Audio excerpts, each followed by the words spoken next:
नमस्कार साथियों। कल सुप्रीम कोर्ट का एक बड़ा फैसला आया।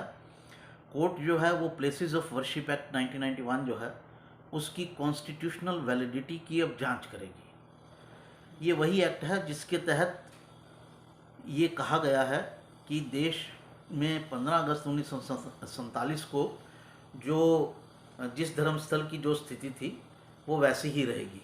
मुख्य तौर पर इस पे हिंदुओं को निशाना बनाया गया क्योंकि हिंदुओं के मंदिर तोड़कर ही जो है वो मस्जिदें बनाई गई थी और हिंदू जो हैं वो अयोध्या के साथ साथ काशी और मथुरा की भी मांग कर रहे थे।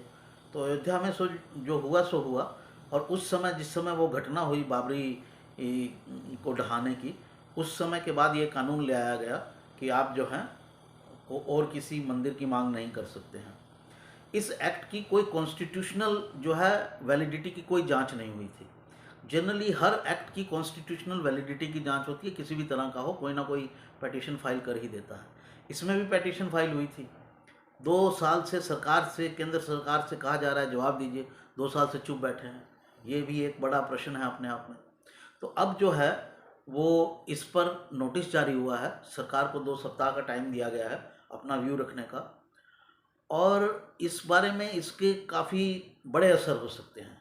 वैसे ही असर हो सकते हैं जैसे अयोध्या आंदोलन के दौरान हुए थे। इसके सामाजिक, धार्मिक और राजनीतिक असर हो सकते हैं। अयोध्या ने जैसे देश की पूरी राजनीति को बदल दिया था, वैसे ये मामला, ये जो सुप्रीम कोर्ट का डिसीजन है इसकी वैलिडिटी जांचने का, ये भी पूरे राजनीतिक माहौल को बदल सकता है। ख़ास तौर पर इस बात को लेकर कि केंद्र सरकार इसमें क्या रुख लेती है। तो इसको लेकर हमने इस मामले के कई पिटिशनर हैं, एक पिटिशनर अश्विनी उपाध्याय जी हैं, उनसे बातचीत की और उस बातचीत के कुछ अंश आपको हम सुना रहे हैं। इसमें वो एक्सप्लेन कर रहे हैं और बता रहे हैं कि किस तरह से इस एक्ट के कारण हिंदू आज भी गुलाम बना हुआ है। तो सुनिए उनकी बातचीत को।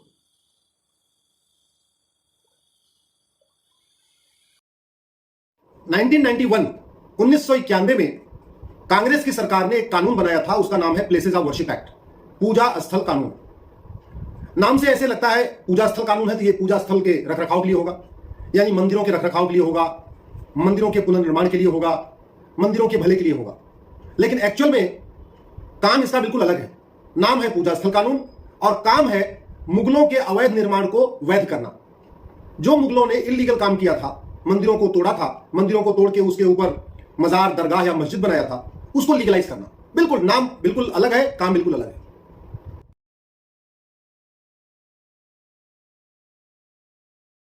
कल माननीय सुप्रीम कोर्ट ने मुस्लिम साइड के बार बार विरोध के बावजूद भी इस मामले को 3 जजों की बेंच को रेफर कर दिया। 3 जजों की बेंच को रेफर करने का मतलब यह कि सुप्रीम कोर्ट खुद मानता है कि यह मामला बहुत क्रिटिकल है, बहुत ही इंपॉर्टेंट है। इसको डिवीजन बेंच नहीं, 2 जजों की बेंच नहीं, बल्कि 3 जजों की बेंच को सुनवाई करना चाहिए। और हम शुरू से कह रहे हैं कि यह संविधान की धज्जियां उड़ा रहा है, यह लोकतंत्र को खत्म करके भीड़ तंत्र को हावी कर रहा है। लोकतांत्रिक देश में जो भी डिस्प्यूट होता है उसको कोर्ट के जरिए ही सॉल्व किया जाता है, लेकिन यह कानून कोर्ट का दरवाजा बंद कर रहा है। ये जो प्लेसेस ऑफ वर्शिप एक्ट है, पूजा स्थल कानून 1991 का, यह कहता है कि अयोध्या के अलावा और किसी भी मंदिर का, किसी भी धार्मिक स्थान के विवाद का समाधान कोर्ट के जरिए होगा ही नहीं। जो मामला कोर्ट में गया हुआ है वो खत्म हो जाएगा, जो मामला कोर्ट से नहीं गया है वो कोर्ट में जाएगा नहीं। तो एक तरीके से हिंदू, जैन, बौद्ध, सिख के लिए कोर्ट का दरवाजा बंद हो गया। मैं हिंदू, जैन, बौद्ध, सिख इसलिए कह रहा हूं क्योंकि मुगल काल में हिंदू, जैन, बौद्ध, सिख के ही धार्मिक स्थानों को तोड़ा गया। ब्रिटिश काल में हिंदू, जैन, बौद्ध, सिख के ही धार्मिक स्थानों को बदला गया। तो अल्टीमेटली सफरर क्रिश्चियन नहीं है, सफरर यहां पे मुस्लिम्स नहीं है, सफरर कौन है? हिंदू, जैन, बौद्ध और सिख।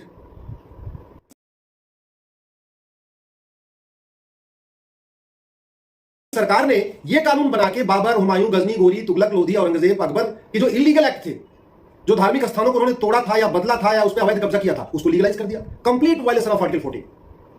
आर्टिकल 15 कहता है कि आप भेदभाव नहीं करेंगे। हमारे जो भगवान होते हैं ये ज्यूरिस्टिक पर्सन होते हैं, इनको बाल गोपाल कहा जाता है। जैसे अयोध्या में जो भगवान है उनको हम रामलला कहते हैं, मतलब वो बचपन के राम उनको मानते हैं। कृष्ण में जो है उनको हम कृष्ण लला कहते हैं। तो भगवान को हमारा संविधान भी ज्यूरिस्टिक पर्सन कहता है। लेकिन यह कानून बना के भगवान और राम का और कृष्ण में भी भेदभाव कर दिया। यह कहा कि अयोध्या का मामला तो कोर्ट के जरिए हल होगा, लेकिन मथुरा का मामला कोर्ट के जरिए हल नहीं होगा, जबकि भगवान राम और कृष्ण दोनों भगवान विष्णु के अवतार है। आर्टिकल 15 का सीधा सीधा वायलेशन हो गया।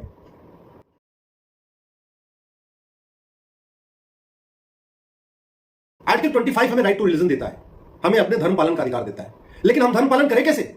जिन स्थानों का जिक्र हमारे वेद पुराण में है, गीता रामायण में है, वहां अवैध कब्जा हुआ है, तो हम राइट टू रिलीजन अपना हम कैसे फॉलो कंटिन्यू करें? हमारे धार्मिक स्थान पे तो हमला हुआ है और हम धार्मिक स्थान को छुड़ा नहीं पा रहे। तो एक तरीके से जो संविधान में आर्टिकल 25 हमें धार्मिक स्वतंत्रता का अधिकार देता है, राइट टू रिलीजन देता है, फ्रीडम ऑफ रिलीजन देता है, ये उसके खिलाफ ये कानून। आर्टिकल 26 कहता है कि हमें भी, हिंदुओं को भी, जैन को भी, बौद्ध को भी, सिख को भी अपने अपने धार्मिक स्थानों के रखरखाव करने का अधिकार है, उनको मैनेज करने का अधिकार है, उनको मेंटेन करने का अधिकार। हम मैनेज करें कैसे? काशी में अवैध कब्जा हो रखा है, ज्ञानवापी, वहां दूसरे का कब्जा है, हम उसको मैनेज मेंटेन कर ही नहीं सकते। मथुरा में ईदगाह में अवैध कब्जा हो रखा है, हम उसको मैनेज मेंटेन कर ही नहीं पा रहे। भोजशाला में अवैध निर्माण हो रखा है, अवैध कब्जा हो रखा है, मैनेज मेंटेन कर नहीं पा रहे। भद्रकाली में अवैध निर्माण हो रखा है, अवैध कब्जा हो रखा है, उसको मैनेज मेंटेन कर नहीं पा रहे। जौनपुर के अटाला में अवैध कब्जा हो रखा है, अवैध निर्माण हो रखा है, उसको मैनेज मेंटेन कर नहीं पा रहे। तो आर्टिकल 26 में हमें अधिकार मिला,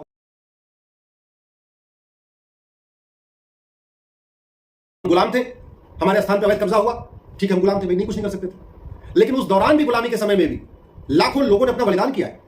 अयोध्या के लिए लाखों लोगों ने बलिदान दिया, काशी के लिए लाखों लोगों ने बलिदान दिया, मथुरा के लिए लाखों लोगों ने बलिदान किया है, भद्रकाली के लिए, भोजशाला के लिए, जौनपुर के अटाला के लिए। सिंपली हार नहीं माना था, ऐसे नहीं कब्जा होने दिया था, लड़े थे, मरे थे।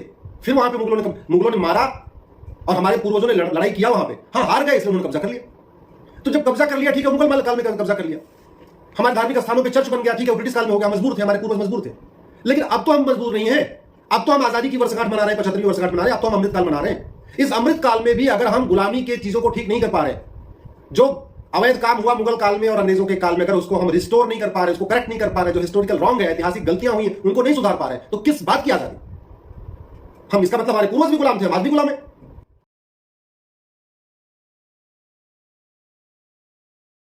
ये हिंदू मुसलमान का झगड़ा नहीं है, ये झगड़ा भारतीय संस्कृति और विदेशी आक्रांताओं के बीच में है।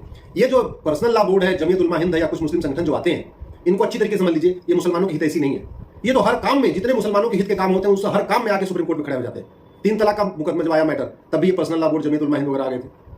अभी हमने 4 शादी बहुविवाह मामला सुप्रीम कोर्ट में चैलेंज कर दिया, तब ये लोग विरोध कर रहे हैं। हलाला हमने चैलेंज किया, ये लोग विरोध कर रहे हैं। जनसंख्या नियंत्रण हमने चैलेंज किया, जनसंख्या नियंत्रण कानून बनना चाहिए, ये लोग चैलेंज कर रहे हैं। शादी विवाह की उम्र सबकी समान होना चाहिए, ये लोग विरोध कर रहे हैं। घुसपैठ नियंत्रण कानून बनना चाहिए, लोग विरोध कर रहे हैं। धर्मांतरण नियंत्रण कानून बनना चाहिए, लोग विरोध कर रहे हैं। विदेशी फंडिंग रुकना चाहिए, लोग विरोध कर रहे हैं। तो ये तो विरोधी है, ये तो हर अच्छे काम का विरोध करते हैं, और इनके विरोध से ही बड़ा स्पष्ट हो जाता है कि काम बहुत अच्छा है। मैं बार बार कह रहा हूं, जिस मामले का विरोध करने जमीयत उलमा हिंद और पर्सनल लॉ बोर्ड आ जाए, वो समझ लीजिए वो राष्ट्र के लिए बहुत इंपॉर्टेंट काम है।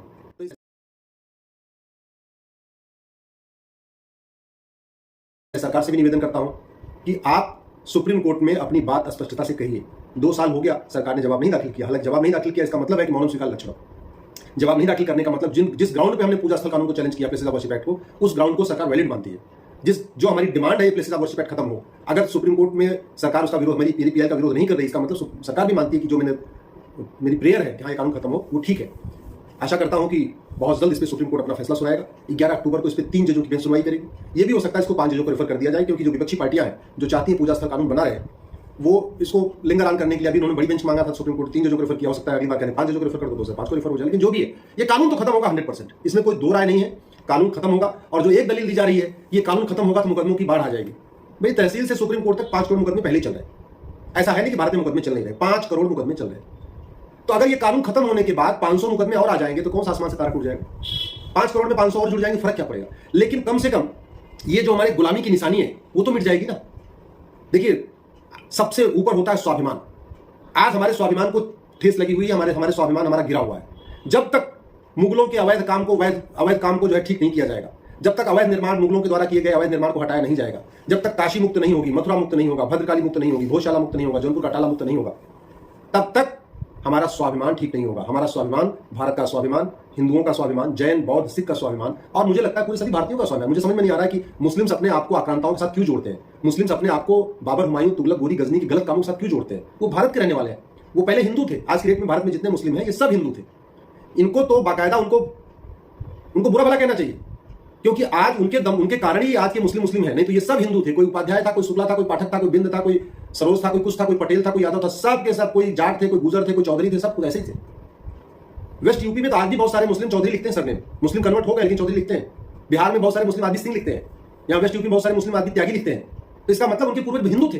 ये तो कन्वर्ट किया बाबर, हुमायूं, अकबर, गोरी, गजनी, तुगलक ने। तो मुझे लगता है कि उनको बजाय उनके साथ खड़े होने के, उनको घर वापसी कर लेना चाहिए। साथियों, तो सुनिए आपने बातचीत अश्विनी उपाध्याय जी के साथ, तो इम्पोर्टेंट मुद्दा रहने वाला है। ये आने वाले दिनों में काफ़ी राजनीतिक हलचल पैदा कर सकता है। साथियों, हम आपके साथ शेयर करते हैं जो हिंदुत्व से जुड़ी खबरें होती हैं, जो हिंदू धर्म, संस्कृति को लेकर अलग तरह की खबरें हम लाने की कोशिश करते हैं आपके साथ। हमारा एक संगठन भी चलता है, डिस्क्रिप्शन में जाके उस लिंक पर आप जा सकते हैं, रुद्र हिंदू के नाम से।